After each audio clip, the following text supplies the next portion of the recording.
안녕하십니까. 컴19 필기 강사 권우석입니다. 2013년 3회 컴퓨터 일반 기출문제 풀이를 시작을 하겠습니다. 다음 주 한글 윈도우즈 7에서 휴지통에 대한 설명으로 옳지 않은 것은, 자, 휴지통이 하는 역할이 뭡니까? 자, 파일이 있으면은 우리가 삭제를 하죠. 자, 딜리트를 합니다. 삭제를 하게 되면은 이게 완전 삭제가 되는 것이 아니라 일단은 보관을 해두죠. 어디에? 휴지통에 보관을 하는 겁니다. 보관을 해서 혹시 잘못된 파일이 있다라면은 다시 복원할 수 있도록 그렇게 저장하는 공간을 우리는 휴지통이다, 그렇게 얘기를 하는 겁니다. 한번 보기 보도록 하겠습니다.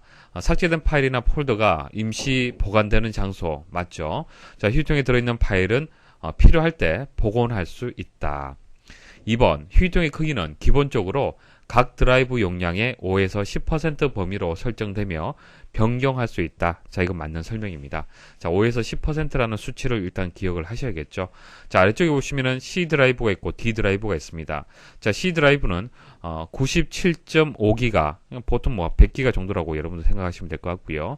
자, 한 100기가 정도의 용량을 이제 C 드라이브가 가지고 있습니다. 가지고 있고, 자, 이것을 선택을 하게 되면은 아래쪽에 휴지통의 크기를 확인할 수가 있습니다. 자, 이 화면은 휴지통 속성에서 볼 수 있는 화면이 되는 겁니다. 그래서 휴지통 속성에 들어가게 되면은 각 드라이브의 휴지통의 크기를 확인할 수가 있습니다. 자, 그럼 100기가에서 10%는 얼마가 되겠습니까? 10%가 얼마죠? 10기가가 되겠죠. 자, 5%는 얼마가 되겠습니까? 5기가가 되겠죠. 그래서 만일 100기가라면은 10에서 한 5기가 정도 사이즈로 해서 휴지통의 용량이 설정이 되는 겁니다. 아래쪽에 보시면은 7000메가라고 되어 있는데 이것은 7기가를 뜻하는 것이죠. 7기가. 그래서 7기가는 10에서 5기가 사이에 있는 숫자가 되는 겁니다. 그래서 5에서 10% 범위에 있다는 것이 맞습니다. 그러니까 최초에 여러분들이 윈도우즈 7을 설치를 하면요, 휴지통의 크기를 여러분들이 설정하는 것이 아니고요, 자동으로 윈도우즈 7에서 설정을 해주는데 그 범위가 5에서 10% 범위로 해서 휴지통의 용량이 설정이 되고요, 직접 여러분들이 숫자를 변경할 수 있습니다. 변경 가능해요. 그래서 2번에 대한 설명은 맞습니다. 자, 3번, 휴지통의 용량을 초과하여 사용하면 휴지통의 모든 내용은 삭제가 된다. 자, 휴지통의 용량이 이렇게 정해져 있잖아요, 그렇죠? 자, 그 이상의 크기를 가지고 있는 파일을 만일 지웠다. 그러면 어떻게 될까요? 용량이 꽉 차서 더 이상 그 휴지통에 저장이 될 수가 없을 겁니다. 근데 삭제가 된다 할 때 모든 내용이 삭제가 되는 것이 아니고요, 이런 식으로 삭제가 돼요. 자, 1번 파일 삭제했죠. 그럼 휴지통에 저장이 되겠죠. 2번 파일 삭제했어요. 3번 파일 삭제를 했습니다. 4번 파일 삭제를 했습니다. 자, 이런 식으로 해서 휴지통이 저장이 되잖아요, 그죠? 자, 근데 여기까지만 그 삭제를 했을 때 용량을 이제 초과하게 되었다는 얘기입니다. 그러니까 용량이 꽉 찼다는 얘기예요. 그러면 5번 파일이 삭제가 돼버리면은 일단 보기에 대한 설명을 보면은 모든 내용, 그러니까 1번에서 4번까지 모두 지워진다라는 의미가 되는데 그렇지 않습니다. 그렇지 않고요, 5번 파일이 삭제가 되면서 휴지통으로 이동이 될 때 가장 오래전에 삭제한 파일, 자, 1번만 지워져요. 1번만 지워서 용량을 확보를 하고 5번 파일에 대해서 휴지통으로 이제 저장이 되는 겁니다. 그래서 여기서 모든이라는 설명이 틀렸습니다. 가장 오래전에 삭제된 파일부터 자동으로 지워지게 됩니다. 자, 그게 더 효과적인 방법이 되겠죠. 자, 4번, 휴지통에서 문서 파일을 복원하기 전까지는 파일을 편집할 수 없다. 휴지통 내에 있는 파일은요, 이렇게 파일이 있잖아요, 그렇죠? 자, 이것은 열어서 볼 수가 없습니다. 편집할 수가 없습니다. 이것을 복원해야만, 자, 복원하고 난 뒤에 편집을 할 수 있다는 얘기입니다. 그래서 4번도 맞는 설명이 되겠습니다. 자, 정답은 3번이 되겠습니다. 다음 중 컴퓨터 소프트웨어 개발 과정에서 제작되는 알파 버전에 관한 설명으로 옳은 것은, 프로그램의 몇 가지 이제 버전에 대한 이제 설명이 나옵니다. 여러분들 좀 기억을 하셔야겠죠. 1번에 보시면은 정식 프로그램의 기능을 홍보하기 위해 기능 및 기간을 제한하여 배포하는 프로그램이다. 프로그램이 있으면은 이 프로그램을 이제 홍보하기 위해서 뭐 기능이라든지 기간을 좀 제한을 하는 겁니다. 그러니까 정식 버전 같은 경우에는 기능 제한이라든지 기간 제한이 없겠죠. 하지만은 이제 홍보용으로 이제 공급을 하기 때문에, 배포하기 때문에 뭐 기간을 30일로 제한을 한다든지 이런 식으로 제한을 해서 배포하는 프로그램을 데모 버전이다, 그렇게 얘기를 하는 겁니다. 자, 그 다음 2번에 보시면은 베타 테스트를 하기 전에 제작 회사 내에서 테스트할 목적으로 제작된 프로그램이다. 자, 베타 테스트를 하기 전 이렇게 설명이 나오는데, 자, 베타 테스트에 대해서 먼저 설명을 드릴게요. 자, 3번에 설명이 나옵니다. 정식 버전을 출시하기 전에 테스트 목적으로 일반인에게 공개하는 프로그램이다. 보통 인터넷 그 게임 같은 경우에는 정식으로 이제 그 오픈하기 전에 이제 게이머에게 테스트를 한번 받아보는 것이죠. 그래서 이제 베타 버전을 한번 공개를 해보는 겁니다. 공개를 해서 여러 사람들한테 한번 검증을 받아보는 것이죠. 그 과정을 우리는 이제 베타 테스트다 그렇게 얘기를 하는 겁니다. 그래서 3번에 대한 설명은요, 베타 버전에 대한 설명이 되는 것이고요. 자, 2번에 대한 설명이 이 문제의 정답인 이제 알파 버전이 되겠습니다. 그래서 알파 버전은 회사 내에서 테스트를 하는 겁니다. 그러니까 일단 내부적으로 먼저 테스트를 해보는 거예요. 그래서 통과가 되면은 이제 베타 버전으로 해서 일반인에게 공개를 하는 겁니다. 그래서 한번 테스트를 한번 다시 받아보는 것이죠.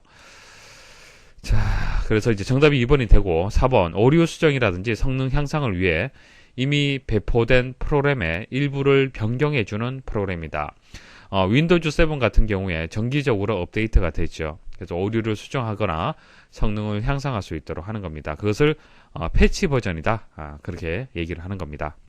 다음 중 시작 메뉴에 대한 설명으로 옳지 않은 것은, 자, 시작 메뉴라는 것은 자, 이 버튼을 얘기를 하는 것이죠. 이 버튼, 자, 이 시작 버튼을 클릭을 했을 때 여러 가지 메뉴들이 나옵니다. 자, 여기서 이제 컴퓨터라는 메뉴, 최근 문서라는 메뉴, 그리고 모든 프로그램이라는 메뉴, 이런 메뉴들을 클릭을 했을 때 어떤 기능을 하는지 여러분들이 기본적으로 알고 있어야 됩니다. 일단 컴퓨터에 대해서 지금 설명이 나왔는데 이게 맞는 설명이죠. 컴퓨터는 어디 있습니까? 여기 있죠. 이 부분을 클릭을 하게 되면은 현재 컴퓨터에 설치된 구성 요소를 확인할 수가 있습니다. 컴퓨터에 C 드라이브, D 드라이브 이런 식으로 설치가 되어 있는 상태를 확인할 수가 있습니다. 자, 그리고 여기 보시면 구성이라는 또 메뉴가 있습니다. 자, 속성에 들어가게 되면은 C 드라이브에 대한 여러 가지 속성 탭들이 있습니다. 자, 이런 탭들을 이용을 해서 컴퓨터에 설치된 구성 요소를 확인하고 관리할 수가 있습니다. 그래서 1번에 대한 설명은 맞습니다.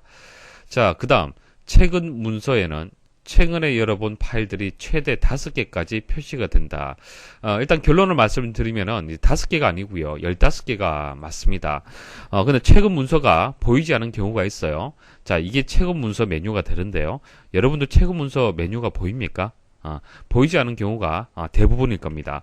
최근 문서가 보이려면은 그 작업 표시줄 및 시작 메뉴 속성에 가서 여기서 설정을 해줘야 돼요.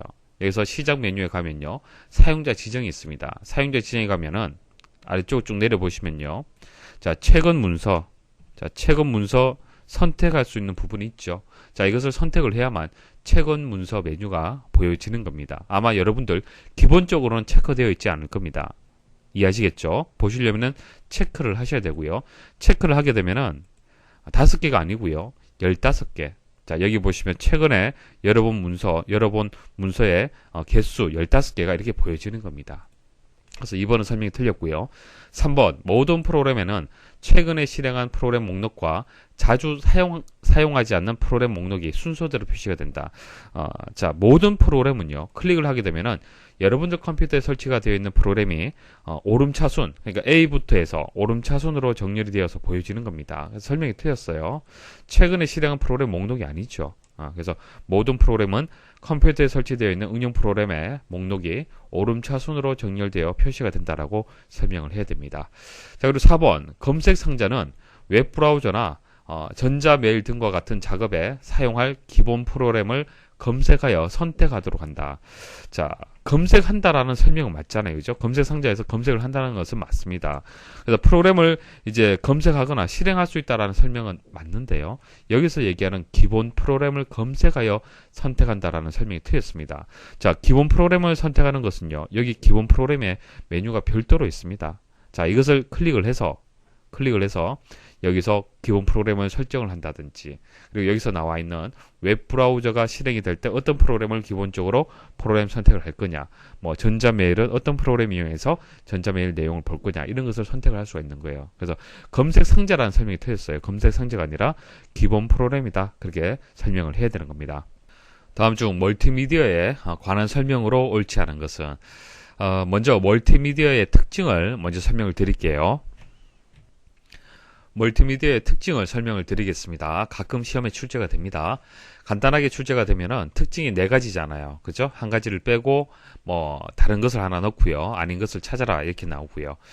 조금 어렵게 출제가 된다라면은 각각에 대한 정의 정도는 알고 있어야만 풀이를 할 수 있도록 그렇게 출제가 됩니다. 먼저 멀티미디어가 무엇인지 설명을 드릴게요. 멀티미디어는 그러니까 멀티란 것은 다양하다, 이런 뜻이 있고요. 미디어는 매체를 뜻하는 겁니다. 그래서 음성, 문자, 그림, 동영상 등이 혼합된 다양한 매체. 자, 다양한 매체를 멀티미디어라고 얘기를 합니다. 예전 같은 경우에는 멀티미디어 중에서 문자밖에 컴퓨터가 인식을 못했어요. 모든 이제 데이터를 입력을 할 때도 문자 형식으로 입력을 하고요. 결과도 문자 형식으로 해서 볼 수가 있었습니다. 하지만 지금은 멀티미디어, 이런 다양한 매체를 통해서 컴퓨터가 처리하고 결과를 또 보여줄 수도 있습니다. 자, 이런 특징을 한번 정리를 해볼게요. 상식적으로 한번 생각을 하고 이제 접근을 하시면 됩니다. 어렵게 생각하지 마시고, 디지털화. 자, 다양한 아날로그 데이터를 디지털 데이터로 변환하여 통합 처리한다. 자, 컴퓨터는 1과 0으로 되어 있는 데이터인 디지털 데이터를 처리를 하는 겁니다. 자, 이렇게 디지털 데이터를 사용하는 이유가 송수신에 따른 손실이 적고요. 통신을 할 때 손실이 적다는 얘기예요. 그리고 오류를 정정하는 그런 기능이 가능하다는 얘기입니다. 양방향성, 정보 제공자와 사용자 간의 소통을 통한 상호작용에 의해 데이터가 전달이 된다. 자, 라디오 같은 경우에는 단방향이라고 얘기합니다. 양방향성이라고 얘기하지 않죠. 방송국에서 사용자에게 보내면은, 청취자에게 보내면은, 청취자는 일방적으로 받는 역할밖에 못하죠. 그래서 방향이 한쪽밖에 정보가 흐르지 않습니다. 하지만은 최근에 컴퓨터를 이용해서 VOD, 뭐 주문형 비디오 방식으로 해서 뭐 영화를 다운로드 받는다든지 가능하죠. 그래서 사용자가 뭐 어떤 영화를 보고 싶습니다라고 요청을 하면은 그 영화를 보여주는 형식으로 해서 서비스가 되는 겁니다. 자, 이것을 상호작용이라고 얘기를 하고 양방향성이라고 얘기를 하는 겁니다. 그러니까 데이터가 전달되는 것이 한쪽 방향으로 흐르는 것이 아니라 서로 주고받는다는 뜻입니다. 정보의 통합성, 텍스트, 그래픽, 사운드, 동영상, 애니메이션 등의 여러 미디어를 통합하여 처리한다. 비선형성, 데이터가 일정한 방향으로 순차적으로 처리되는 것이 아니라 사용자의 선택에 따라 다양한 방향으로 처리가 된다. 자, 멀티미디어는 크게 성형 콘텐츠와 비성형 콘텐츠로 나눌 수 있으며 비성형적으로 발전하고 있다라는 설명이 되겠습니다. 자, 성형과 비성형의 차이점을 이제 간단하게 말씀을 드리면요. 극장에서 영화를 본다. 그때 영화라는 이 멀티미디어는요, 성형성의 특징을 가지고 있습니다. 이제 순차적으로 이제 영화가 이렇게 시작이 되고 마지막에 끝나는 이런 순서대로 진행이 되잖아요. 그죠? 뭐 시간, 뭐 2시간이라면은 2시간 동안 쭉 순서대로 볼 수밖에 없습니다. 여러분들이 원한다고 해서 뒤로 되돌릴 수는 없죠. 하지만은 영화를 다운로드 받아서 컴퓨터를 통해서 뭐 그 영화 재생기를 통해서 탐색을 하면서 영화를 볼 수도 있겠죠. 다운받은 영화 같은 경우에는 앞에 내용을 보다가 뒤에 내용을 잘 모르겠다. 그러면 되돌리기 하면 되고요. 앞으로 또 많이 또 이동을 해서 또 볼 수도 있겠죠. 자, 이게 비선형이라는 얘기입니다.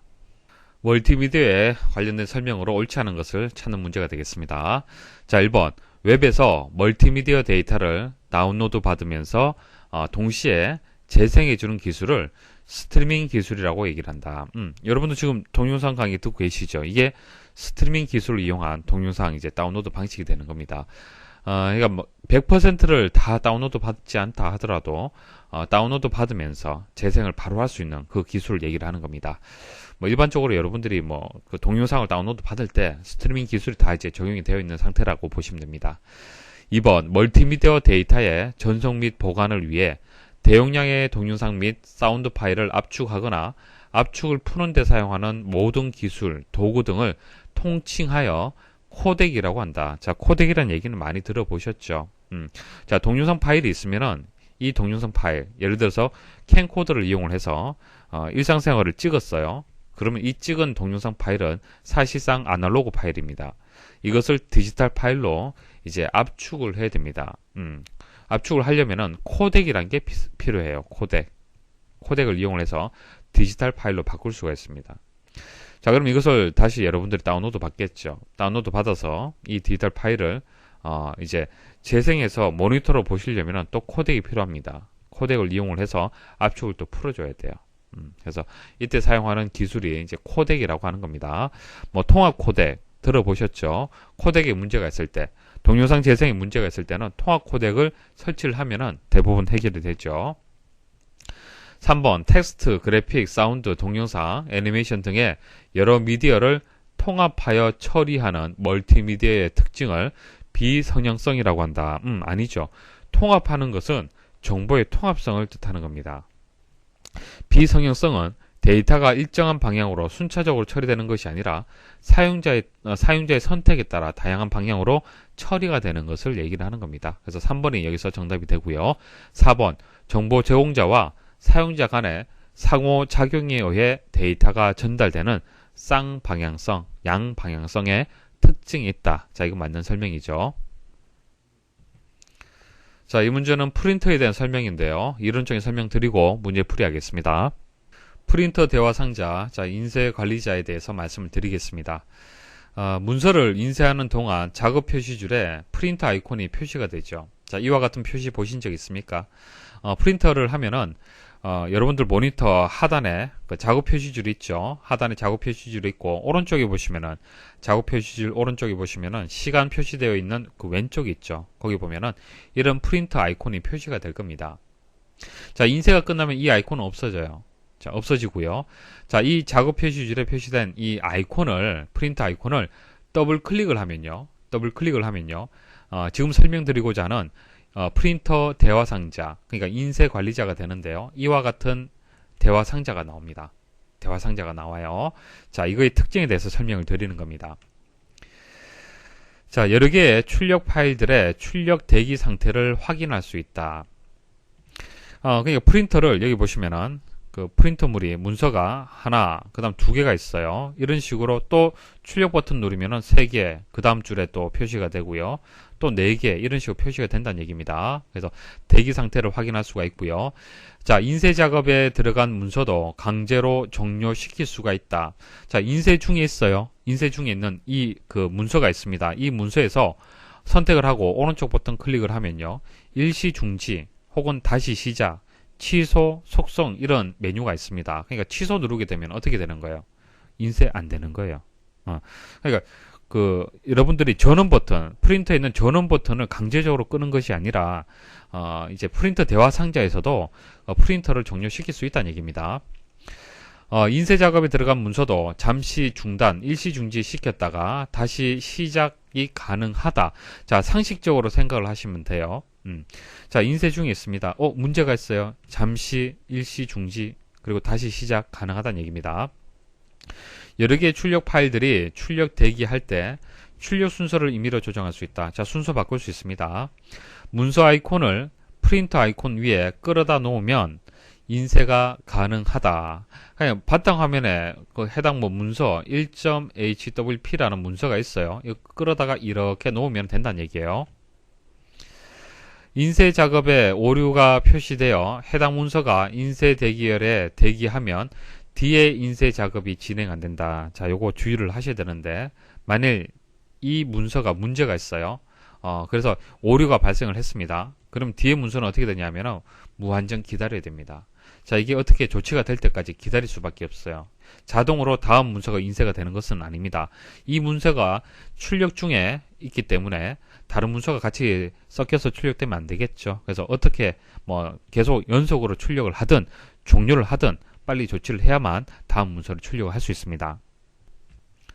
프린터를 이용한 인쇄 기능의 설명으로 옳지 않은 것은 1번 문서가 인쇄되는 동안 프린터 아이콘이 알림 영역에 표시되며 인쇄가 완료되면 아이콘이 사라진다. 이거 맞는 설명이죠.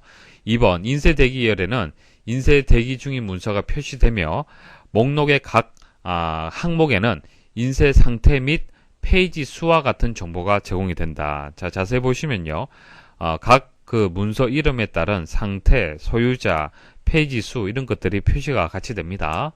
3번 인쇄 대기열에는 프린터의 작동을 일시 중지하거나 계속할 수 있으며 인쇄 대기 중인 모든 문서의 인쇄를 취소할 수도 있다. 이거 맞는 설명이죠. 4번 인쇄 대기 중인 문서에 대하여 용지 방향, 용지 공급, 인쇄 매수 등을 인쇄창에서 변경할 수 있다. 자, 이거 아닙니다. 인쇄창에서 변경하는 것은 아닙니다. 이런 내용들은 자세히 한번 생각해 보십시오. 아래 한글에서 출력 버튼 누르잖아요. 그죠? 자, 출력 버튼 누르면은 이제 창이 하나 나오면서 용지의 방향이라든지 용지 공급, 인쇄 매수 이런 것들을 설정하고 난 뒤에 확인 버튼 누르면은 그때서야 이제 출력이 되는 겁니다. 그러니까 이런 내용들은 인쇄가 진행 중인 상태에서 설정하는 것이 아니라 사실 인쇄가 되기 전, 출력되기 전에 설정해야 될 항목들이 되는 겁니다. 자, 한번 보여드릴게요. 자, 인쇄를 한번 해볼게요. 자, 인쇄 버튼 누르면 인쇄 창이 이렇게 나오고요. 자, 어떤 프린터를 통해서 출력을 할 거냐. 이것을 선택하지 않으면은 기본적으로 선택되어 있는 프린터가 이제 출력될 대상이 되는 거고요. 여기서 인쇄 매수라든지 뭐 인쇄 범위라든지 이런 것들을 설정할 수 있고 또 자세한 내용들은 속성에 들어가서 뭐 용지에 대한 이제 이런 공급, 뭐 레이아웃 이런 것들을 설정을 합니다. 자, 이런 것들 다 설정하고 난 뒤에 확인 버튼 눌러야만 프린터를 통해서 출력이 되는 겁니다. 자, 그래서 4번은 틀린 설명이 되겠습니다. 실제 인쇄 관리자에서 인쇄 대기열에 있는 해당 문서의 속성창을 한번 열어보십시오. 열어보시면은 조금 전 보여드렸던 이런 각각의 탭에 대한 내용들이 이렇게 비활성화되어 있습니다. 비활성화되어 있다는 것은 수정할 수 없다는 뜻이에요. 다음 중 동영상 압축 표준에 대한 설명으로 옳지 않은 것은 자, 1번 디빅. 자, 디빅은 MPEG-4와 MP3를 재조합한 것으로 비표준 동영상 파일 형식이다. 이거 맞는 설명입니다. 그러니까 영상은 MPEG-4, 음성은 MP3. 자, 이것으로 이제 재조합을 했는 건데요. 이것은 이제 표준 동영상 파일이 아니고요. 비표준이 되겠습니다. 하지만 디빅을 많이 이용을 하죠. 자, 그다음 2번 AVI. 자, AVI는 MS사가 개발한 윈도우즈의 표준 동영상 파일 형식이다. AVI에 대한 특징을 정리를 하십시오. MS사 그리고 표준이다. 그렇게 기억을 하시면 되고요. 3번 ASF. ASF가 이제 애플사가 개발한 이렇게 설명이 나오는데 ASF도 MS사에서 개발한 겁니다. 그래서 아래쪽 설명 보시면요. 인터넷을 통해 오디오, 비디오 및 생방송 수신 등을 지원하는 MS사의 통합 멀티미디어 형식이에요. 그래서 설명 자체가 틀렸습니다. 자, 애플사가 개발한 동영상 압축 기술로 JPEG 방식을 사용한다. 자, 이 설명에 대한 그 압축 표준은요, 퀵타임이 되겠습니다. 퀵타임이라는 게 있어요. 자, 이것은 애플사에서 만든 그런 방식이 되겠습니다. 자, 그다음 MPEG. 동영상뿐만 아니라 오디오도 압축할 수 있으며 프레임 간 연관성을 고려하여 중복 데이터를 제거하는 손실 압축 기법을 사용한다. 자, 이거 키워드들 기억을 하십시오. 다음에 또 자세하게 또 설명을 드릴 겁니다. 그래서 3번이 정답이 되겠습니다. 다음 중 아래에서 설명하는 저작권법에 기초한 저작자의 재산권이 제한되는 범위가 아닌 것은 자, 저작권법은 제작자의 권리와 이에 인접하는 권리를 보호하고 저작물의 공정한 이용을 도모함으로써 문화의 향상 발전에 이바지함을 목적으로 한다. 자, 저작물의 공정한 이용은 제작자의 권리를 본질적으로 침해하지 않은 범위 내에서 제한하게 된다. 자, 이게 무슨 뜻이냐면은 아래쪽에 내용 한번 보십시오. 자, 저작권법에 나와 있는 조항인데요. 제2간에 보시면은 저작재산권의 제한이라는 항목이 있습니다. 그러니까 저작권을 가지고 있는 저작자가 무조건적으로 이것은 사용 못한다라고 하는 것이 아니고요. 그것을 제한을 두는 경우가 있어요. 몇 가지가 있는데요. 한번 보도록 하겠습니다. 그러니까 저작권법을 위배하지 않는다는 얘기예요. 이런 경우에는 저작물 이용 과정에서의 일시적인 복제, 그러니까 저작물을 이용을 하다 보면은 여러분들이 의도하지 않았는데 복제가 되는 경우가 있습니다. 자, 어떤 경우냐면은 뭐 여러분들 웹서핑을 하다가 인터넷 서핑을 하다가 저작물을 서핑을 할 수 있잖아요. 그죠? 서핑을 하다 보면은 자연스럽게 복제가 돼요. 램에 복제가 되는 겁니다. 그러니까 여러분들 컴퓨터에 일시적으로 복제가 된다는 얘기예요. 자, 이것은 여러분들 의도한 것이 아니잖아요. 그죠? 자, 이런 경우에는 저작재산권에 제한을 둔다는 얘기입니다. 그러니까 위배하지 않았다라고 보는 겁니다. 아시겠습니까? 문제가 없다는 얘기예요. 자, 입법, 행정의 목적을 위한 내부 자료로서 필요한 경우 가능하고요. 공개적으로 향한 정치적 연설 및 법정, 국회 또는 지방의회에서 공개적으로 행한 진술, 그리고 방송, 신문, 그 밖의 방법에 의해서 시사 보도를 하는 경우, 이런 경우에는 이제 저작재산권을 위배하지 않았다라고 보는 겁니다. 자, 이런 내용들을 찰 수가 있어야 되는 거예요. 아시겠죠? 자, 1번 보시면은 공적 이용을 위하여 공공기관 등에서 복제하는 경우. 자, 이거 공공기관에서 공적 이용해서 뭐 복제를 한다 해서 문제가 되지 않을 것 같지만 이건 문제됩니다. 자, 한번 생각을 해 보십시오. MS 오피스 프로그램. 자, 공무원들이 이용을 하는데 문제가 됩니까, 안 됩니까? 복제해서 함부로 쓰면 안 됐죠. 저작권법에 의해서 문제가 될 수가 있습니다. 그래서 1번은요, 문제에서 요구하는, 그러니까 저작자의 재산권이 제한되는 범위가 아닙니다. 문제가 돼요. 자, 그 대신 2번, 3번, 4번은 문제가 없다는 얘기예요. 보도, 비평, 교육, 연구 등을 위하여 정당한 범위 안에서 인용을 하는 경우 상관없고요. 고등학교 이하의 학교 교육 목적상 필요한 교과용 도서에 게재하는 경우, 자, 이거 문제가 없고요. 방송 사업자가 자체 방송을 위하여 일시적으로 녹화하는 경우도 문제가 없습니다. 하지만 1번은 저작권법에 의해서 이제 문제가 된다는 얘기입니다. 자, IPv6 주소책에 대한 문제인데요. 설명 먼저 드릴게요. IP 주소 체계 두 가지 말씀드리겠습니다. 자, 인터넷을 사용을 해서 서로 이제 데이터를 주고받으려면은 주소라는 개념을 가지고 있어야 됩니다.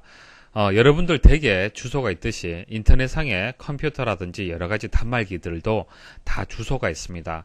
여러분들이 가지고 있는 스마트폰, 그죠? 태블릿 PC, 노트북 이런 것들이 다 IP 주소가 부여가 되어 있는 상태입니다. 그래서 이제 IPv4라는 것을 사실 지금까지 이용을 했는데요. 자, 이게 문제가 좀 있더란 얘기입니다. 어떤 문제가 있냐면은 총 이게 주소 체계 자체가 32비트 주소 체계를 가지고 있습니다. 자, 32비트 주소 체계를 가지고 있다는 것이 무슨 뜻이냐면은 자, 한 개의 비트로 표현할 수 있는 정보의 가지수가 자, 2의 1승. 자, 1비트면은 1승이 됩니다. 그래서 두 개의 정보를 표현할 수가 있는 거예요. 그래서 한 개의 비트라는 것은 0 아니면 1 값을 가질 수가 있기 때문에 정보의 가지수는 두 가지가 되겠죠.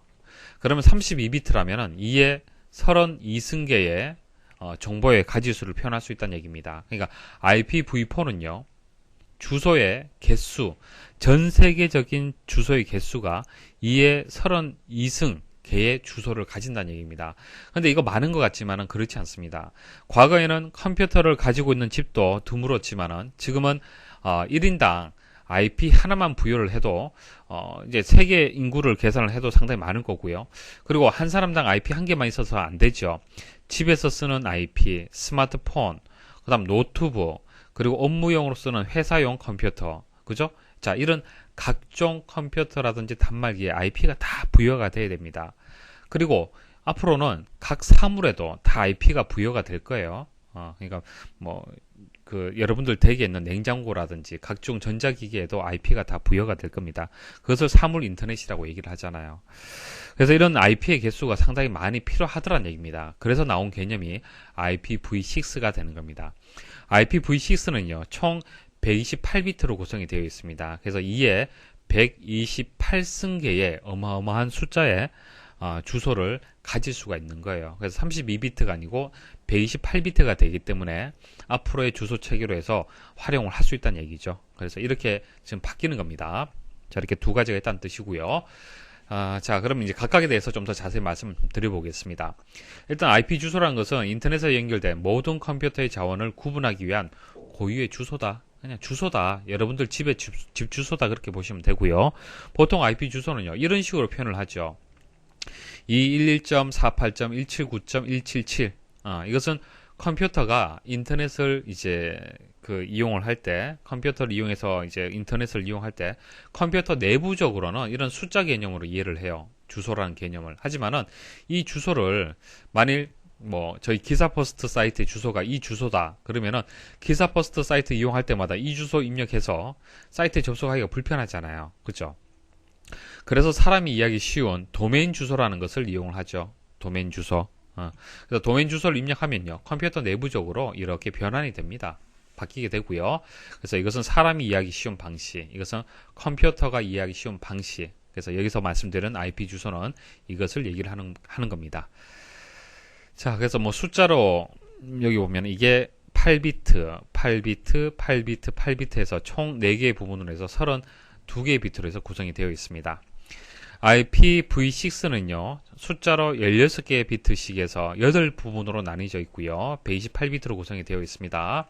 자, 각 부분은 4자리에 16진수로 표현을 하고 있습니다. 뭐 그렇게 알고 계시면 되고, 그리고 콜론으로 구분이 된다. 그러니까 여기 점이라고 이렇게 구분이 되어 있잖아요. 그죠? 근데 IPv6에서는 콜론으로 각 자리가 이래 있으면 콜론으로 이렇게 구분이 된다. 그렇게 기억을 하시면 되겠습니다.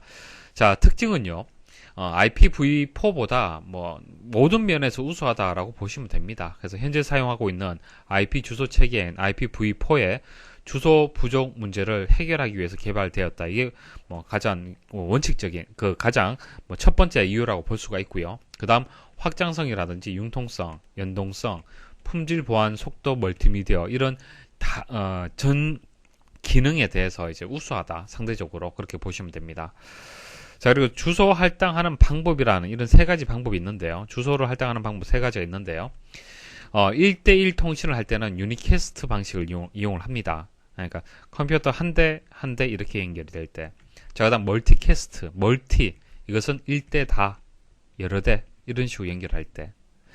자, 애니캐스트는 1대1 통신인데 송신자와 가장 가까이 있는 수신자 간의 통신할 때.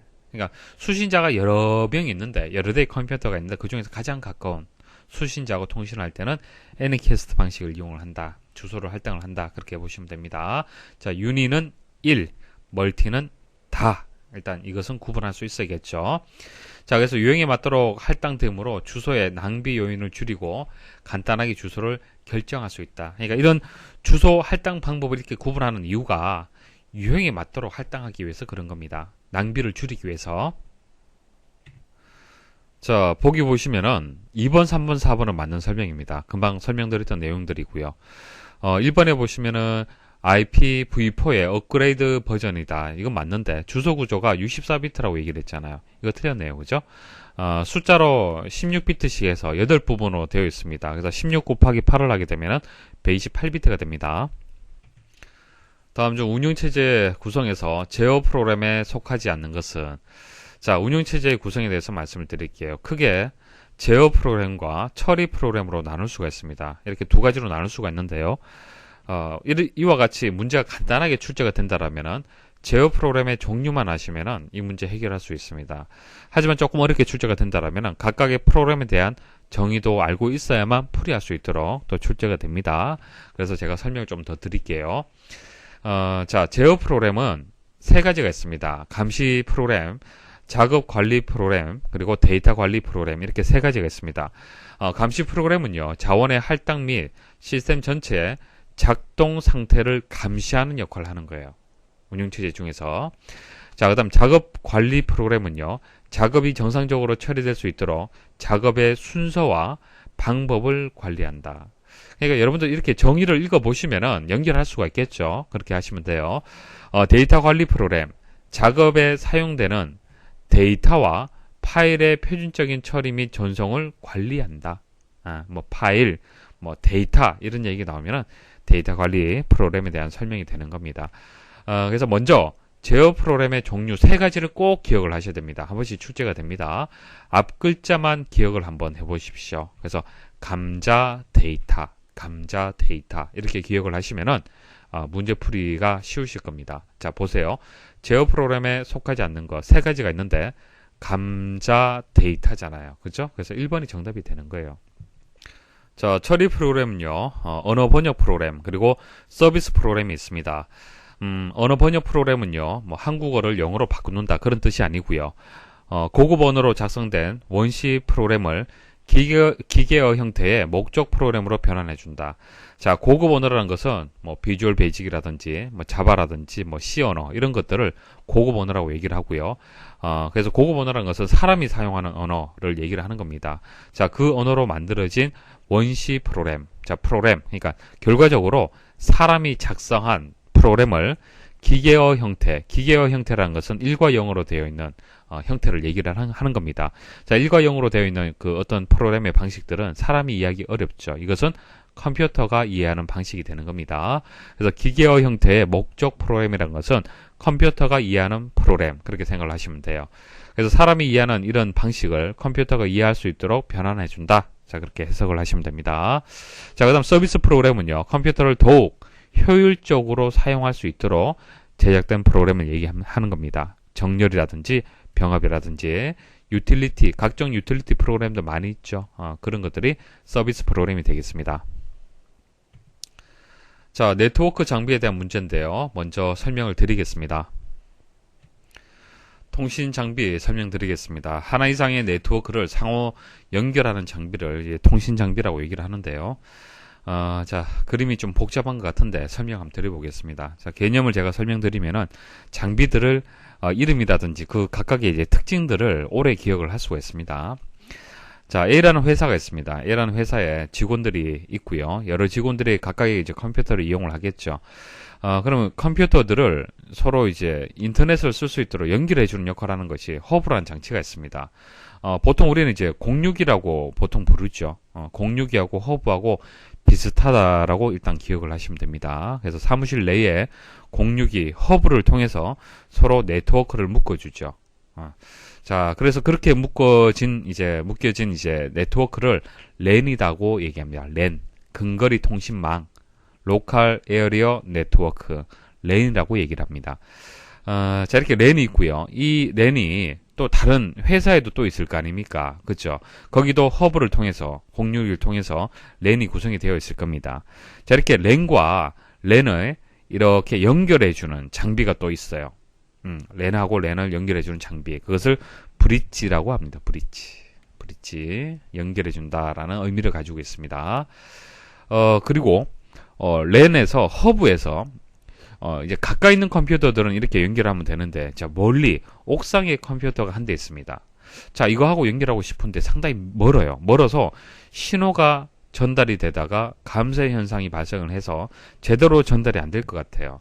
그때 연결해주는 장비가 리피터라는 장비가 있습니다. 리피터는 신호를 이제 그 신호 그대로 해서 감쇄 현상이 발생하는 것을 좀 더 이제 보완을 해서 신호를 그대로 전달될 수 있도록 해주는 그런 장치가 있습니다. 그것을 리피터라고 얘기합니다. 자, 그리고 회사에서 외부 네트워크, 그러니까 인터넷이라는 큰 네트워크망에 연결이 될 필요가 있겠죠. 자, 그럴 경우에는 라우터라는 것이 필요합니다. 라우터가 뭐냐면은 길을 찾는 거예요. 길을 찾는 거. 그러니까 A라는 회사에서 인터넷망에서 기사퍼스트라는 사이트를 찾고 싶어요. 그러면 기사퍼스트를 찾는 가장 이제 그 빠른 길이 있을 거 아닙니까? 그것을 찾아주는 것이 라우터가 하는 역할이 되는 겁니다. 최단 경로를 찾아주는 그런 장비가 있습니다. 자, 이 라우터는 보통 여러분들 회사에 보면은 라우터가 다 있습니다.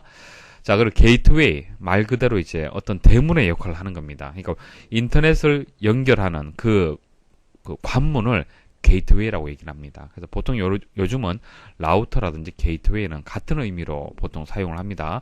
보통 한 개의 장치로 해서 그렇게 이용을 합니다. 자, 그럼 각각의 이제 특징하고 다시 한번 정리를 좀 해드릴게요. 자, 개념은 아시겠죠? 그림이 이제 머리에서 그려지는데, 특징은 이제 시험에 이렇게 나오기 때문에 여러분들이 아셔야 되는 거예요. 자, 허브는 컴퓨터 연결 장치가 되는 겁니다. 오른쪽에 보시면은 허브라는 것이 바퀴의 중심을 뜻하는 겁니다. 이게 허브예요. 중심. 각 컴퓨터들을 이렇게 연결해 준 겁니다. 자, 이런 구조를 우리는 성형 구조라고 얘기를 하죠. 랜에 있어서 통합 회선 관리하는 그런 역할을 하는 겁니다. 회선을 관리하는 역할을 하고요. 허브는 크게 두 가지가 있습니다. 더미, 더미 허브가 있고요. 똑똑하지가 않죠.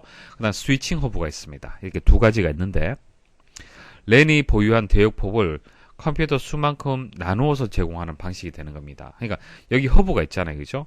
허브의 외부 네트워크 선이 이렇게 연결이 될 겁니다. 자, 이게 100메가예요. 자, 100메가면은 10대의 컴퓨터가 허브에 물려져 있다. 그러면 10분의 1 해서 10메가, 10메가, 10메가 이런 식으로 컴퓨터 수만큼 대역폭, 속도가 나뉘는 그런 허브를 더미 허브라고 얘기합니다. 그렇게 바람직하지 않죠. 이런 허브 방식은. 그래서 스위칭 허브는요. 보통 여러분들 쓰시는 이제 허브가 다 스위칭 허브라고 보시면 됩니다. 각각의 노드가 최대 대역폭을 사용한다. 여기서 100메가라면은 100메가를 각 컴퓨터에서 다 사용할 수 있게끔 해주는 방식을 얘기를 하는 겁니다. 그래서 허브는요. OSI 1계층인 물리계층의 장비가 되겠습니다. 자, 물리적으로 연결해주는 기능을 하기 때문에 그렇습니다. 자, 리피터는 옥상에 있는 컴퓨터 장거리 전송을 하기 위한 장비가 되겠습니다. 신호 증폭의 그런 특질을 가지고 있습니다. 이것도 마찬가지예요. 멀리 있는 컴퓨터를 연결하기 때문에 물리 계층이 되는 겁니다. 자, 브릿지는요. 같은 랜을 연결해주는, 랜과 랜을 연결해주는 그런 역할을 하는 겁니다. 이것은 물리 계층이 아니고요. 데이터 링크 계층의 장비가 되겠습니다. 자, 라우터는 네트워크와 네트워크를 연결해주는 그런 역할을 하는 겁니다. 자, 이쪽 네트워크하고 이쪽 네트워크하고 연결을 해주는데 최적의 경로를 설정할 수 있도록 도와주는 장비가 되고요. 그리고 이것은 OSI 세 번째 계층인 네트워크 네트워크 계층의 장비가 되겠습니다. 자, 게이트웨이는 라우터하고 비슷해요. 다른 네트워크 사이를 결합한다. 그러니까 네트워크하고 네트워크를 연결한다라는 그런 의미로 여러분들 이해를 하시면 됩니다. 주로 랜에서 다른 네트워크에 데이터를 보내거나 다른 네트워크로부터 데이터를 받아들이는데 사용되는 통신 장비를 게이트웨이라고 얘기를 하고요. 서로 다른 프로토콜을 사용하는 네트워크를 연결할 때 사용을 하는 겁니다. 그러니까 라우터하고 게이트웨이하고 거의 같은 의미로 생각을 하시면 되는데 최적의 경로를 설정을 한다라고 설명이 나오면 라우터를 생각을 하시면 됩니다. 보기에서 리피터에 대한 설명은요. 3번이 되겠습니다. 장거리 전송을 위하여 전송 신호를 재생시키거나 출력 전압을 높여주는 방식 등을 통해 주어진 신호를 증폭시켜서 전달해주는 중계장치다. 자, 이게 리피터에 대한 설명이 되겠죠. 증폭해서 전달한다. 이런 설명 나오면 리피터 선택을 하시면 되고, 이번에 네트워크 계층의 연동장치로 최적 경로를 설정한다. 자, 최적 경로란 설명이 나오면 라우터를 생각을 하시면 됩니다. 자, 네트워크 통신망에 대한 문제인데요. 이론적인 설명 드리고 문제풀이 하겠습니다. 네트워크 구성 형태 말씀을 드리겠습니다. 아래쪽 그림 보시면 아시겠지만은 컴퓨터와 컴퓨터를 어떻게 연결할 거냐 그것을 얘기를 하는 겁니다. 그 모양에 따라서 이제 이름이 정해졌는데요. 성형, 스타형이라고 얘기를 하는데 아래쪽 그림 보시면요. 자, 이런 모양이 되겠습니다. 자, 중앙에 이제 컴퓨터가 한 대 있어요. 쉽게 여러분들이 은행의 그 본점이라고 보시면 되고 각 지점의 컴퓨터들하고 연결되어 있는 구조 그렇게 생각을 하시면 됩니다. 중앙 컴퓨터 또는 교환기를 중심으로 주의 컴퓨터들이 1대1로 접속하는 방식이다. 고장 발견이 쉽고 유지 보수가 용이하다. 자, 고장 발견이 쉬운 이유가 중앙 컴퓨터 입장에서 한번 보십시오. 만약 이 컴퓨터가 안 된다라면 이쪽 부분에 문제가 있겠죠. 자, 이 컴퓨터가 안 되면 이쪽 부분에 문제가 있을 겁니다. 그래서 고장 발견하고 유지 보수가 용이하다는 뜻입니다. 자, 버스형 보도록 하죠. 선이 하나 있습니다. 이걸 버스라고 얘기를 합니다. 자, 이 버스에다가 각각의 컴퓨터들, 이 단말기들을 연결하는 방식이 되겠습니다. 하나의 통신 회선에 여러 대의 컴퓨터를 접속하는 방식이고요. 증설이나 삭제가 용이합니다. 증설하려면은 여기에다가 이렇게 달면 되잖아요. 그리고 삭제하려면은 이 자체를 이제 끊어버리면 되겠죠. 버스의 어떤 그 변화는 상관이 없잖아요. 그죠? 그대로 유지가 되면서 증설하고 삭제가 용이합니다. 링형은 이런 모양이 되겠습니다. 서로 이웃하는 컴퓨터들끼리 원형으로 연결한 방식이고요. 양방향으로 통신이 가능하죠. 이쪽으로도 통신을 할 수가 있고 이쪽으로도 통신할 수 있습니다. 계층형은 탐색기의 어떤 구조를 생각하시면 되겠죠. 부모 사이트가 고장나면 그 자식 사이트들은 통신이 불가능하다. 자, 만약 이쪽 부분에 문제가 있어요. 그럼 이거 자식들끼리 통신됩니까? 안 되잖아요. 자, 망형은 모든 컴퓨터들을 각각의 전용 통신 회선으로 연결하는 구조다. 그러니까 이 컴퓨터하고 이 컴퓨터하고 이렇게 연결되고, 이렇게도 연결되고, 이렇게도 연결되고, 이렇게도 연결된다는 얘기입니다. 그러니까 이게 만일 문제가 생기면은 이렇게 우회해서 또 접속을 할 수가 있겠죠. 회선 장애 시 다른 경로를 통해서 데이터 전송이 가능한 그런 방식이 되겠습니다. 자, 옳은 것을 찾는 문제입니다. 보겠습니다. 1번 계층형. 자, 계층형은 그 탐색기, 여러분들 사용하는 컴퓨터에 이제 그 윈도우 탐색기 있죠. 탐색기를 생각을 하시면 됩니다. 폴더 형식을 생각하시면 되고, 계층형이란 것은 정의가 좀 틀렸죠. 중앙 컴퓨터와 일정 지역의 단말 장치까지는 하나의 통신 회선으로 연결시키고, 자, 상위에 노드가 있으면은, 자, 이런 식으로 연결을 시키고요. 자, 이웃하는 단말 장치는 일정 지역 내에 설치된 중간 단말 장치로부터 다시 연결시키는 형태. 자, 이런 식으로 여기서 다시 연결이 된다는 뜻입니다. 됐죠? 자, 이것은 계층형에 대한 설명이고요. 자, 버스형에 대한 설명도 틀렸는데요. 버스형은 한 개의 통신 회선에 여러 대의 단말 장치가 연결되어 있는 형태. 자, 이것을 얘기하는 것이죠. 자, 3번은 맞는 설명이죠. 성형, 스타형, 모든 단말기가 중앙 컴퓨터에 연결되어 있는 형태다. 고장 발견이 쉽고 유지 보수가 용이하다. 3번이 정답이 되겠습니다. 자, 링형에 대한 설명도 틀렸죠. 인접한 컴퓨터와 단말기들을 서로 연결하여 양방향으로 데이터 전송이 가능한 통신망 형태로 통신 회선 중 어느 하나라도 고장나면 전체 통신망에 영향을 미치는 그런 특징을 가지고 있습니다.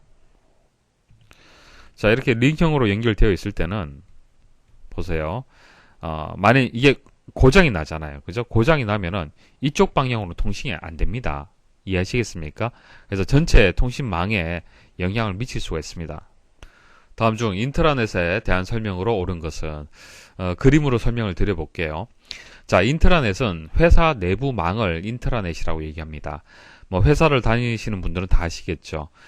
회사 내에 들어가게 되면은 회사 내에서 사용하는 모든 이제 업무 처리하는 이제 그 네트워크망이 인트라넷을 통해서 처리가 되는 겁니다. 그래서 회사 내부라는 설명 나오면 인트라넷이고요. 외부라는 설명 나오면 엑스트라넷이 되는 겁니다. 그래서 외부망을 엑스트라넷, 내부망을 인트라넷이라고 얘기를 합니다. 그래서 정답은 2번이 정답이 되겠습니다. 인터넷 기술을 이용하여 조직 내에 각종 업무를 수행할 수 있도록 만든 네트워크 환경. 자, 이게 인트라넷이 되고 4번에 기업체가 협력업체와 고객 간의 정보 공유를 목적으로 구성한 네트워크다.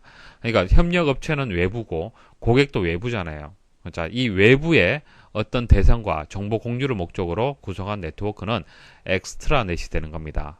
그래서 엑스트라넷은요, 납품업체나 고객업체 등 자기 회사와 관련 있는 기업체들과의 원활한 통신을 위해 인트라넷의 이용 범위를 그들 관련 기업 간으로 확대한 것이다. 그러니까 인트라넷을 확대하게 되면 엑스트라넷이 되는 겁니다.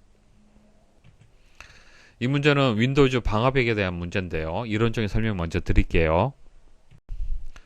제어판에 보시면은 윈도우즈 방화벽이라고 있습니다. 방화벽. 오른쪽 그림 보시면 이해를 하실 거예요. 이게 지구 모양이 인터넷을 뜻하는 겁니다. 그리고 이런 벽이 있죠. 이런 벽이 있는데 이 벽이 이제 방화벽이 되는 겁니다.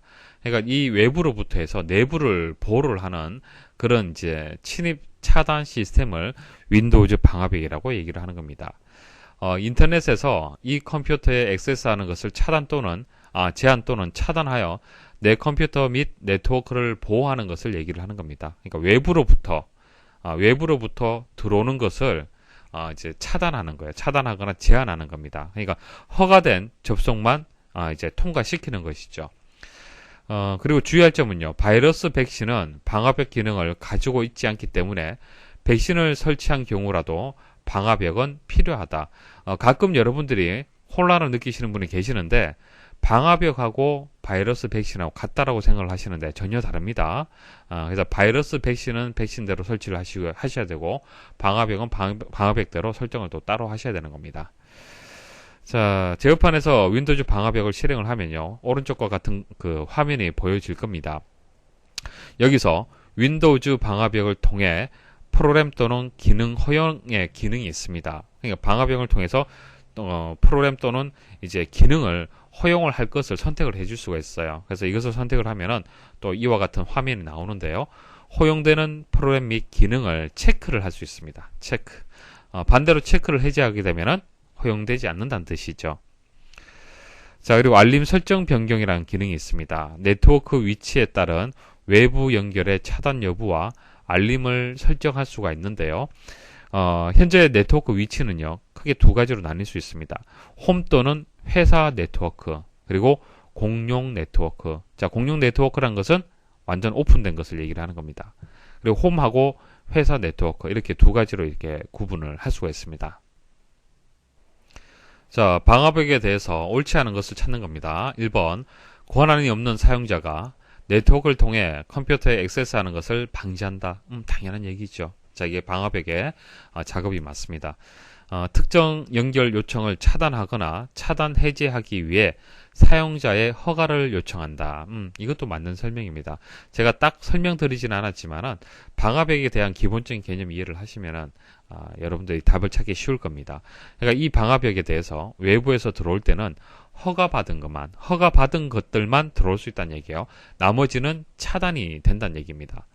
자, 3번 네트워크 위치는 홈 또는 회사 네트워크, 자, 공용 네트워크로 나뉘어진다. 이건 맞는 설명입니다. 그리고 각각에 대해서 방화벽을 어떻게 작동을 할 거냐 말 거냐 또 설정을 할 수도 있습니다. 4번 위험한 첨부 파일이 있는 전자 메일을 사용자가 열지 못하게 한다. 이것은 방화벽하고는 상관이 없어요. 전자 메일을 이제 사용자가 연다라는 것은요, 이제 방화벽하고 관련이 없습니다. 이거 비슷한 기능이 스팸 기능이죠. 스팸 처리 기능. 이것은 전자 메일을 제공하는 그 사이트에서 제공하는 그런 기능이 되는 겁니다. 여기서는 4번이 정답이 되겠습니다.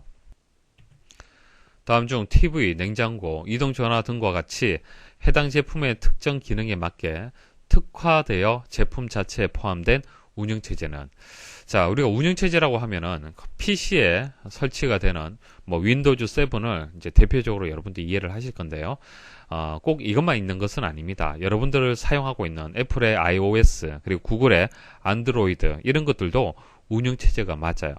물론 윈도우즈 7보다는 이제 조금 작습니다. 작고 그 특성에 맞도록 그 제품의 특성에 맞도록만 필요한 기능들만 이제 포함이 되어 있는 그런 운영체제가 되겠습니다. 여기서 이제 정답이 되는 것이 인베디드 이제 운영체제가 되겠는데요. 인베디드라는 것은 내장을 했다라는 그런 의미를 가지고 있습니다. 그래서 인베디드 시스템이라고 얘기하면요, 내장형 시스템을 말하는 겁니다. 자, 정한 목적을 위한, 자, 정한 목적이라는 것은 TV라면 TV에 맞는 목적, 냉장고라면 냉장고에 맞는 목적, 자, 이동전화라면 이동전화에 맞는 목적이 분명히 있을 거예요. 그죠? 자, 그 목적을 위한 작은 컴퓨터 시스템이다. 자, 작은 컴퓨터 시스템. 자, 그 목적에 맞는 기능만 딱 집약을 했는 거예요. 자, 그 시스템을 얘기를 하는 겁니다. 자, 하드웨어와 소프트웨어가 하나로 조합되어 있는 것을 인베디드 시스템이라고 얘기를 하는 겁니다. 자, 그럼 인베디드 운영체제는 뭐냐? 거기에 맞는 운영체제를 얘기를 하는 거예요. 거기에 맞는 운영체제. 자, 애플의 이제 iOS는 애플의 아이폰과 아이팟 터치라든지 아이패드에 내장되어 있는 모바일 운영체제를 얘기를 하는 거고요. 자, 구글의 안드로이드, 여러분도 뭐 잘 아시죠? 뭐, 리눅스 기반의 개방형의 운영체제가 되고요. 윈도우즈 C라는 것도 있습니다. 윈도우즈 C. 이것은 MS사에서 만든 이제 운영체제가 되겠습니다. 그래서 여기서 정답이 되는 것은 1번이 되겠습니다. 문자 데이터를 표현하는 코드에 대해서 먼저 설명드리고요. 문제풀이 하겠습니다. 자, 데이터를 표현하기 위한 코드에 대해서 말씀을 드릴게요. 자, 코드가 왜 필요한지 먼저 말씀을 드리겠습니다. 키보드에서 여러분들이 대문자로 이제 A를 입력을 하잖아요. 자, A를 입력을 해서 컴퓨터 모니터에 A라고 또 표시가 될 겁니다. 자, 근데 컴퓨터가 이 A라는 것을 A로 문자로 인식을 할까요? 이해를 하겠습니까? 아니죠. 이것은 사람이 이해하는 방식이고요. 컴퓨터는 이진수로 모든 값들을, 데이터들을 표현을 합니다. 그래서 그 값이 1000001이라는 숫자로 바꿔줘요. A 값이 들어오면은 이 값으로 바꿔주는 겁니다. 그래서 이게 코드표로 해서 미리 약속이 정해져 있습니다. 그게 코드의 개념이 되는 거예요. 사람이 이해하는 방식하고 컴퓨터가 이해하는 방식이 다르기 때문에 그것을 코드로 약속으로 이제 표현을 하자고 정한 겁니다. 자, 그 코드가 예전에 사용했던 코드가 BCD 코드라는 게 있었습니다. BCD 코드, IBM사에서 만든 코드 방식이고요. 총 6개의 비트로 이제 되어 있습니다. 자, 6개의 비트로 되어 있다라면은 2의 6승계의 정보를 표현을 하기 때문에 24개의 자료를 표현할 수가 있습니다. 자, 근데 한번 생각을 해보십시오. 알파벳의 영문자, 대문자, 소문자, 숫자, 특수문자 이런 거 다 표현할 수 있을까요? 이걸로 안 되잖아요. 그렇죠? 그래서 BCD 코드는요. 처음에 그냥 수치 계산하기 위해서 단순히 계산하기 위해서 만든 코드가 되겠습니다. 그래서 영소문자는 사용할 수가 없어요. 영소문자는 64개 다 포함하기에는 너무 작기 때문에 넣지를 못했습니다. 그 다음에 나온 것이 이제 아스키 코드예요. 아스키 코드는 지금 우리가 사용을 하고 있죠. 미국 표준협회에서 만든 겁니다. 총 7개 비트로 만들었어요. 그래서 2의 7승계가 되고요. 128개가 되기 때문에 128개 정보 중에서 이제 영소문자, 대문자까지 다 넣을 수가 있는 겁니다. 통신 제어용으로 사용을 하고 있고요. PC에서 사용을 하고 있죠. 우리가 사용하는 코드가 일반적인 코드가 아스키 코드라고 보시면 됩니다. 그래서 금방 말씀드렸던 A라는 값을 어떤 코드로 이해를 하느냐, 아스키 코드로 표현하면 이렇게 이해를 하는 겁니다. 만약 B가 되면 어떻게 될까요? 대문자 B. 여기서 플러스 1을 해주시면 됩니다. 100, 0010이 되는 거예요. C는 또 플러스 1 이런 식으로 되겠죠. 자, FCD는 그 확장된 BCD 형태라고 보시면 됩니다. 8개의 비트를 이제 표현할 수가 있습니다. 그래서 256개가 되고요. 이건 PC용이 아닙니다. 중대형 컴퓨터에서 사용하는 그런 코드 방식이 되겠습니다. 자, 유니코드라고 얘기 들어보셨습니까? 유니코드는 국제 표준입니다. 국제 표준 2바이트로 되어 있습니다. 2바이트 1바이트가 8비트입니다. 그래서 16개의 비트죠. 그래서 2의 16승계의 정보를 표현할 수가 있기 때문에 만국 공통 국제 문자 부호를 체계를 이제 표현을 할 때는 유니코드로 표현을 합니다. 그러니까 전 세계의 어떤 문자를 다 표현을 할 때는 한 이 정도 크기는 필요하다는 얘기죠. 그래서 유니코드를 이용을 합니다. 자, 그래서 코드에 대해서 기본적인 것을 말씀을 드렸는데 여기 한번 모양을 한번 보십시오. 페리티라는 게 있고요. 자, 여기서부터 여기까지는 존 비트, 여기서부터 여기까지는 디지트 비트 이렇게 나뉘는데 깊이 있게 아실 필요는 없습니다. BCD 코드에서 디지트 비트는요 4개의 비트로 해서 고정되어 있습니다. BCD가 되든 ASCII가 되든 FCD가 되든 디지트 비트의 영역은 이렇게 이제 4개의 비트로 되어 있고요. 존 비트가 이제 하나씩 늘어나는 거예요. 각각이 하는 역할이 다릅니다. 그냥 데이터를 표현하는 어떤 규칙이 있는데 존 비트와 디지트 비트로 해서 구성이 된다라고 일단 생각하셔야 되고 그 비트의 개수가 몇 개인지도 좀 기억을 좀 하셔야 돼요. 그리고 페리티 비트가 이제 앞쪽에 이렇게 하나 들어가는데 페리티 비트는요 오류를 검출하기 위한 비트예요. 여러분들이 데이터를 만일 BCD 코드로 해서 이제 11000 뭐 0이라고 보내잖아요. 그죠? 보내면은 전송하는 중에 뭐 손실이 발생할 수도 있고 이게 어떤 다른 외부적인 영향에 의해서 숫자가 바뀔 수가 있잖아요. 그죠? 자, 바뀌었을 때 이게 바뀐 것인지 원본 데이터가 맞는 것인지 그걸 확인하기 위해서 앞에 페리티 비트라는 것을 하나 더 추가를 해줍니다. 자, 그 방법은 다음에 문제가 나오면 또 설명을 드릴게요. 자, 이것을 부가를 해서 오류를 검출하기 위한 그 비트를 페리티 비트라고 얘기를 하는 겁니다. 자, 그리고 이제 에러를 검출하는 이제 방식이 페리티 비트 방식도 있지만 해밍 코드라는 방식도 있습니다. 해밍 코드는요, 페리티 비트의 단점을 보호하는 겁니다. 페리티 비트는 오류를 검출할 수밖에 없어요. 그냥 오류가 발생했다, 안 했다라는 것만 판단이 됩니다. 교정이 안 돼요. 문제는. 그래서 해밍 코드는 에러 검출뿐만 아니라 교정까지 할 수 있는 코드 방식이다. 기억을 하십시오.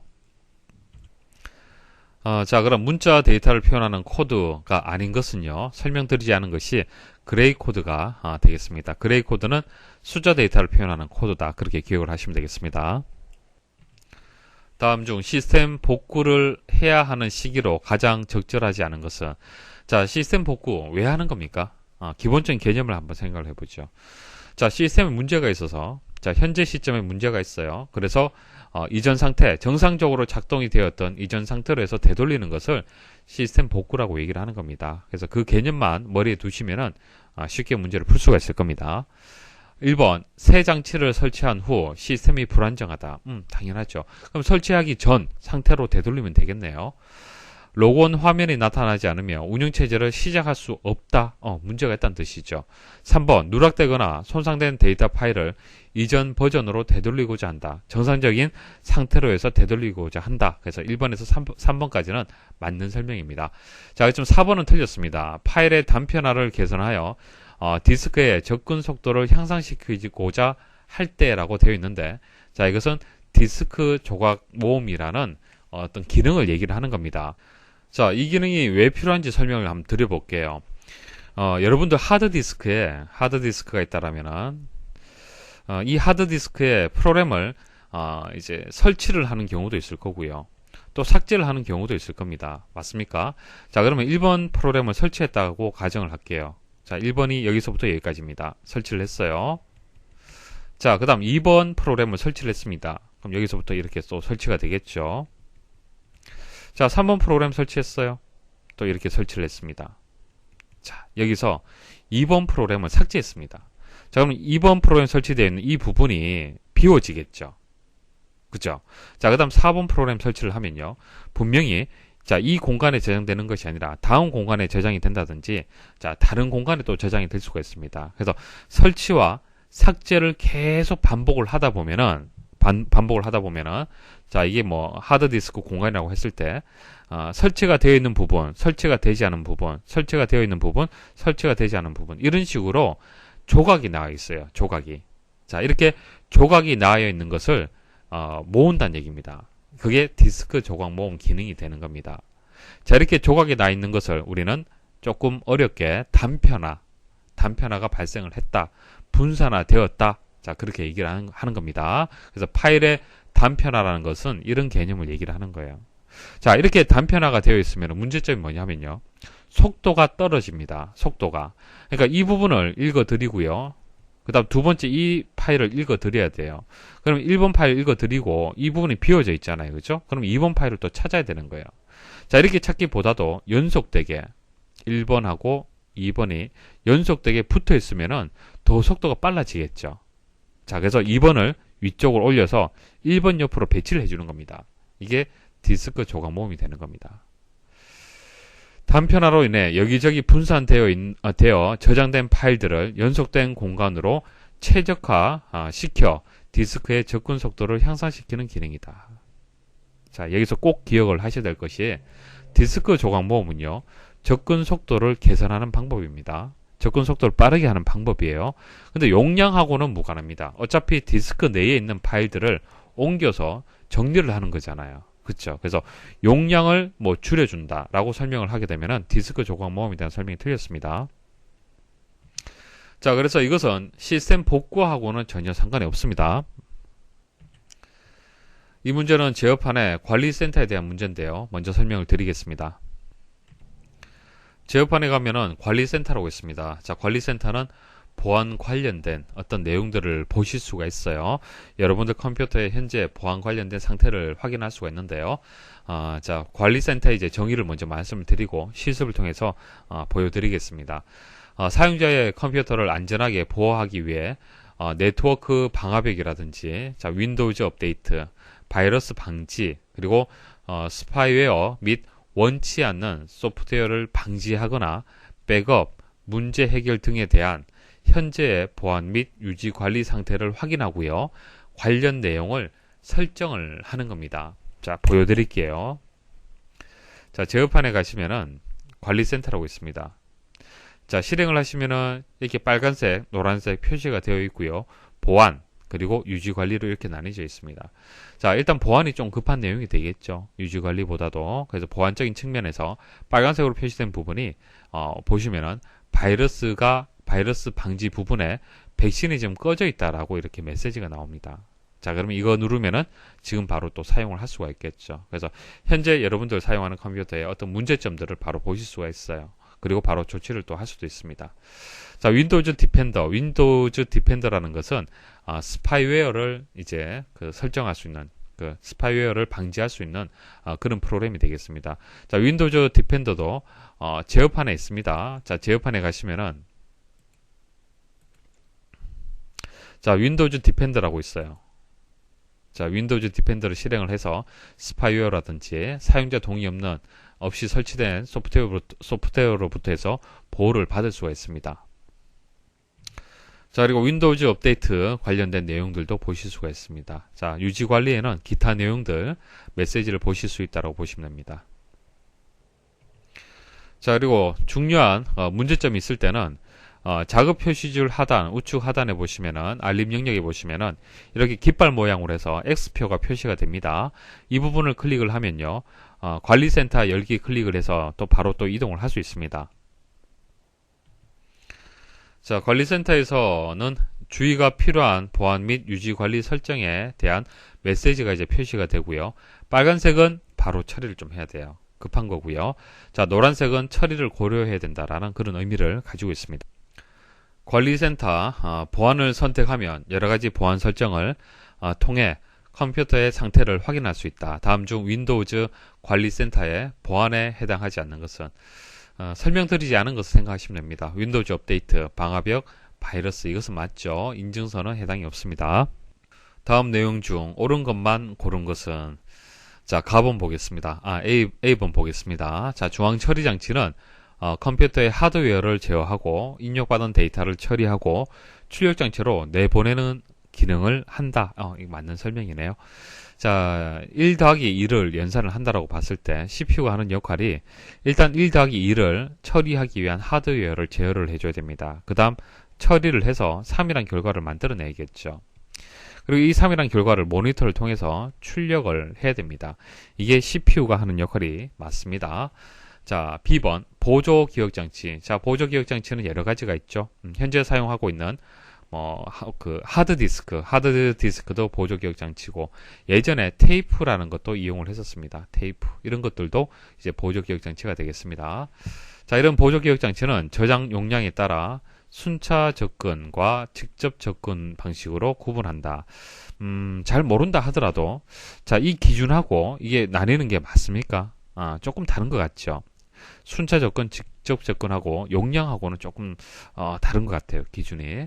그래서 이 설명이 틀렸는데요. 자료 접근 방법에 따라서 순차하고 직접으로 나눌 수가 있습니다. 자, 순차는요, 말 그대로 순서대로 데이터를 접근하는 방식이에요. 예전에 테이프로 음악을 들어보셨습니까?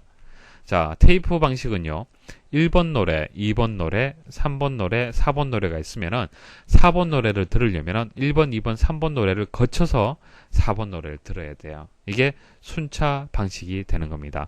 하지만 CD로 해서 음악을 담았을 때는, 저장을 했을 때는 네 번째 노래라면 네 번째를 콕 찍어서 바로 들을 수 있죠. 그게 직접 접근 방식이 되는 겁니다. 그래서 B번은 설명이 틀렸습니다. 자, C번.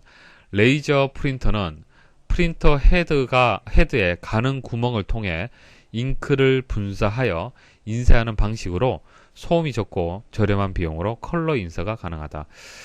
보통 저렴한 이제 프린터, 컬러 프린터 같은 경우에는 레이저 프린터가 아니고요, 잉크젯 프린터죠. 잉크젯 프린터. 그래서 잉크를 분사하는 방식이 되는 겁니다. 그래서 잉크를 분사하는 방식은 레이저 프린터가 아니고요, 잉크젯 프린터가 되겠습니다. D번.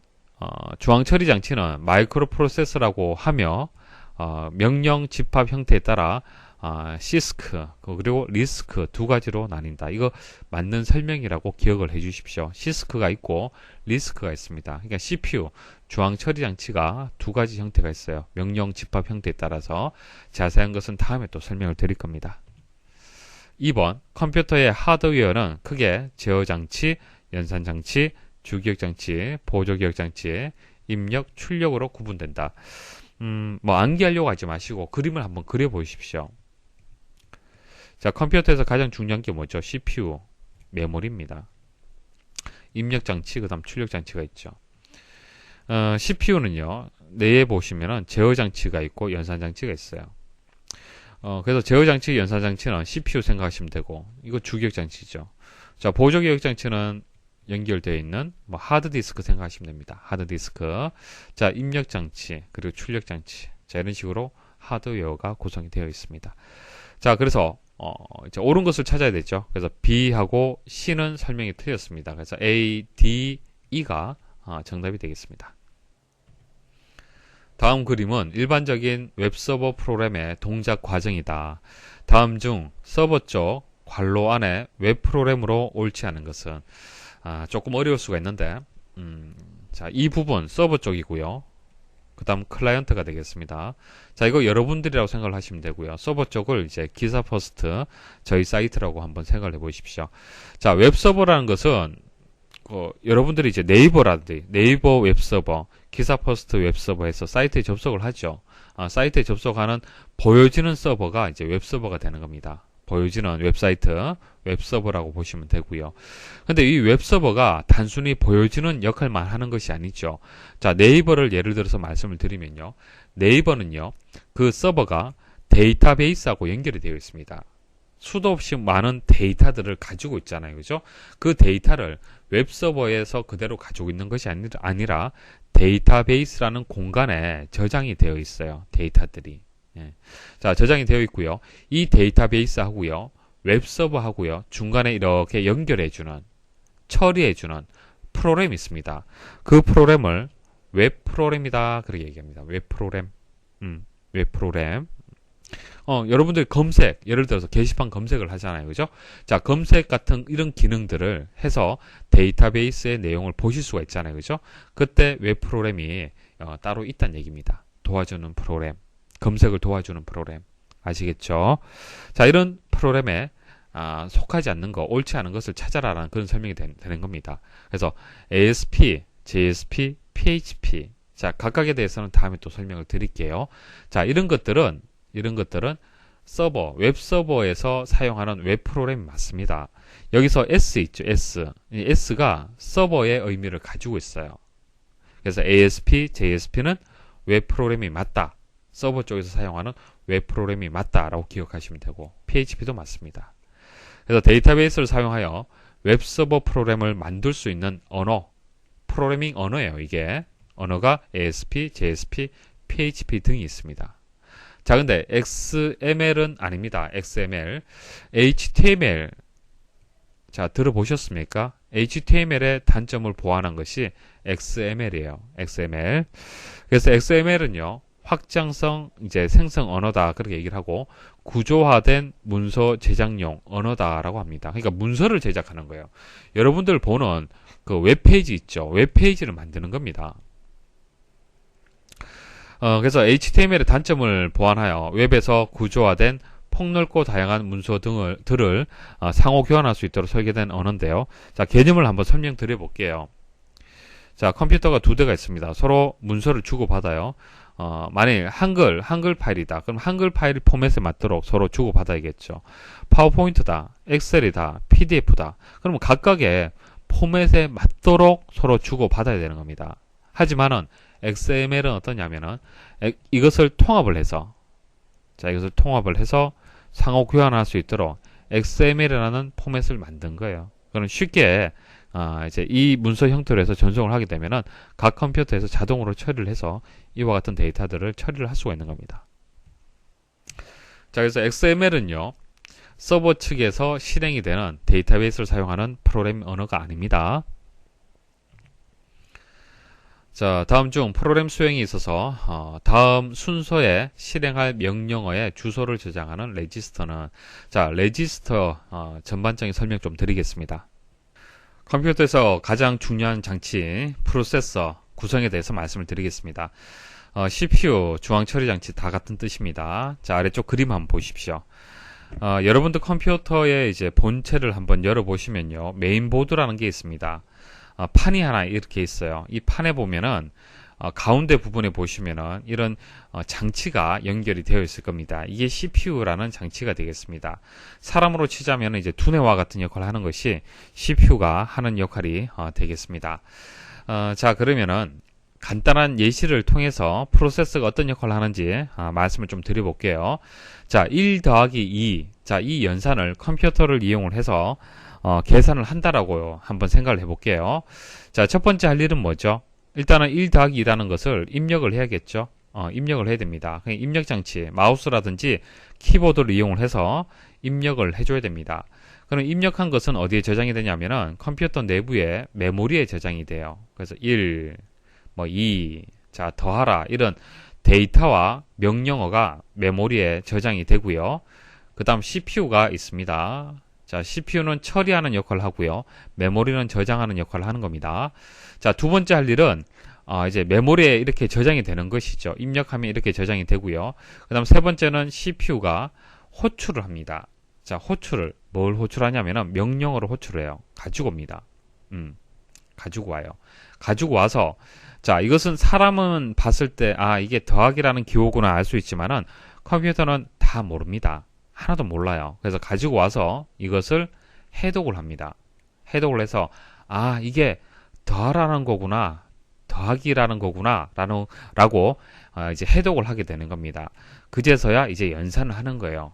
1 더하기 2라는 것을 연산을 합니다. 데이터를 가져와서 연산을 하게 되고요. 자, 그 연산한 결과를, 3이란 결과를 이제 출력 장치를 통해서 이렇게 모니터라든지 프린터를 통해서 여러분들한테 보여주게 되는 겁니다. 자, 이런 과정을 통해서 연산을 하게 되는데요. 그때 CPU 내부에 어떤 장치들이 어떤 역할을 하는지 그것을 여러분들이 이제 아셔야 된다는 얘기예요. 크게 4개의 장치로 구성이 되어 있습니다. 제어 장치, 연산 장치, 레지스터, 버스 이렇게 4개의 장치로 구성이 되어 있습니다. 첫 번째 장치는 제어 장치인데요. 말 그대로 제어하는 역할을 하는 장치가 되겠습니다. 명령을 꺼내서 해독을 하고요. 자, 꺼낸다는 것은 호출을 뜻하는 겁니다. 호출하고 해독한다는 얘기예요. 호출하고 해독하고, 자, 그 결과를 시스템 전체에 신호를 보내주는 거예요. 그러니까 지시하는 역할을 하는 것이 제어 장치가 하는 역할입니다. 그럼 만일 더하기라는 이 명령어를 꺼내서 해독을 했잖아요. 해독을 하게 되면 더해야겠죠. 자, 더하는 것은 따로 연산 장치가 있습니다. 실제 연산하는 장치가 연산 장치예요. 그래서 연산 장치한테 지시 신호를 보내는 겁니다. 더해라라는 신호를 보내는 거예요. 자, 그 다음 레지스터가 있습니다. 레지스터가 하는 역할은 기억하는 역할을 하는 겁니다. 컴퓨터 내부에 메모리라는 장치가 있지만은 CPU 내에도 기억 장치가 있습니다. 아주 작은 용량의 기억 장치가 있는데요. CPU 속에서 일시적으로 값을 기억하는 임시 기억 장소를 레지스터다, 그렇게 얘기를 하는 겁니다. 메모리 중에서 가장 빠른 기억 장치가 레지스터가 되겠습니다. 자, 레지스터의 종류가 여러 가지 상당히 많습니다. 많은데 몇 가지만 말씀을 좀 드려볼게요. PC라는 게 있습니다. PC, 프로그램 카운터, 명령 계속이라고 얘기를 하는데요. 다음에 실행할 명령의 번지를 기억을 한다. 자, 이게 메모리가 되고요. 자, 메모리는 번지라는 개념으로 접근을 합니다. CPU가. 자, 여러분들 댁에 주소라는 개념이 있죠. 우편이 보내지고 받을 때는 주소라는 개념으로 그렇게 전달이 되는 거지 않습니까? 컴퓨터의 메모리도 마찬가지입니다. 이렇게 주소 개념으로 해서 CPU가 명령을 하나씩 꺼내와요. 가지고 옵니다. 이렇게 가지고 오는데요. 그때 다음에 실행할 명령어의 번지를 기억하는 것이 PC라는 레지스터가 있습니다. 그러니까 만일 첫 번째 번지를 가지고 왔잖아요. 그러면 다음에 수행할 번지는 2번지가 되겠죠. 자, 2번지 가지고 왔어요. 다음에 수행할 번지는 3번지가 되겠죠. 이처럼 PC라는 레지스터가 있는데 이 레지스터에 1, 2, 3, 4 이런 식으로 다음에 실행할 명령의 번지를 기억을 하는 그런 역할을 하는 겁니다. IR은 Instruction Register, 그러니까 명령 레지스터를 뜻하는데요. 현재 수행 중인 명령의 내용을 기억을 합니다. 자, 1번지에 있는 만약 더하기다. 그럼 이 더하기를 가지고 왔을 거 아니에요. 그죠? 가지고 오면은 어딘가는 기억을 해야 될 거 아닙니까? 그게 IR이라는 레지스터가 된다는 얘기입니다. ACC는 accumulator, 누상기를 얘기를 하는데요. 금방 1 더하기 2는 3이다라고 그 결과를 모니터를 통해서 보여준다고 말씀을 드렸는데, 일단 이 연산이 이루어지는 것은 CPU 내에서 이루어지는 것이죠. 자, 그리고 그 결과 3도 잠시 CPU에 일단 저장을 해두고요. 그 다음 메모리로 이동이 됩니다. 그래서 잠시 이 3이란 결과, 일시적으로 저장하는 이 공간을 ACC 누상기라고 얘기를 하는 겁니다. 그래서 연산의 결과를 일시적으로 잠시 보관했다가 메모리를 거쳐서 모니터로 보여지게 되는 거예요. 그때 ACC라는 또 레지스터가 있습니다. 자, 버스는요, 지금 여기 메인보드를 보시면은 각 장치들이 이렇게 이제 연결이 될 건데요. 이 연결된 장치들끼리 이래 선이 지금 여러분도 눈에 확실하게 보이진 않지만은 이렇게 다 연결이 되어 있습니다. 이렇게 연결이 되어 있어요. 자, 이와 마찬가지로 CPU 내에도 각종 장치들이 이렇게 있다는 얘기예요. 제어장치, 연산장치, 레지스터 쭉 있는데 이 장치들도 서로 버스라는 선으로 해서 이렇게 연결이 되어 있습니다. 그래서 버스도 프로세서의 구성 중에 한 가지가 됩니다. 전달하는 역할을 하는 것이죠. 장치들 간 상호 필요한 정보를 교환하기 위해 연결하는 공동의 전송선이다. 자, 이렇게 4개의 장치로 구성이 된다는 것을 기억을 하십시오.